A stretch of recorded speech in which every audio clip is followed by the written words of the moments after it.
Օդերևութաբաններն ասել են, որ սպասվում է ձյուն։ Ինչ է սա նշանակում։ Սա նշանակում մի բան. քաոս հանրապետության ճանապարհներին, ողբերգություն Երևանում,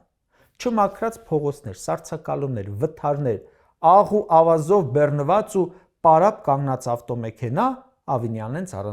առանձնատան մոտ։ Երևանում 70 հարկանի շենքի մասին խոսացող Ավինյանը մի փողոց մաքրել չի կարողանում։ Ամառը հրդեհներ են, ճգնաժամ է, ձմեռը ձյուն է, ճգնաժամ է, անձրև է գալիս, ճգնաժամ է, օդի աղտոտվածությունը տարին 12 ամիս կրիտիկական վիճակում է։ Սա արդարանում է, դե աշխարհագրական դիրքի պատճառով է։ Իրենցից առաջ աշխարհագրական դիրք երևի չկար։ Երևանի քաղաքապետը պոռոտախոսում է, օդի մաքրման հույսը քամին է։ Չեն հասկանում խնդիրների էությունը, ծավալը, կարգավորման ձևը, պրոբլեմները, որ ստեղծում են, ինչ որ մի հարցեր լուծում են այնքան մեծ աղմուկով, որ թվում է համաշխարհային բան են արել։ Հայաստանը ներմուծվում տասնյակ հազարավոր ապրանքատեսակներ։ Նախկինում երբ եք տեսել նախարարը, էկոնոմիկայի նախարարը ամեն բերվող ապրանքի հետ գնա սելֆի անի։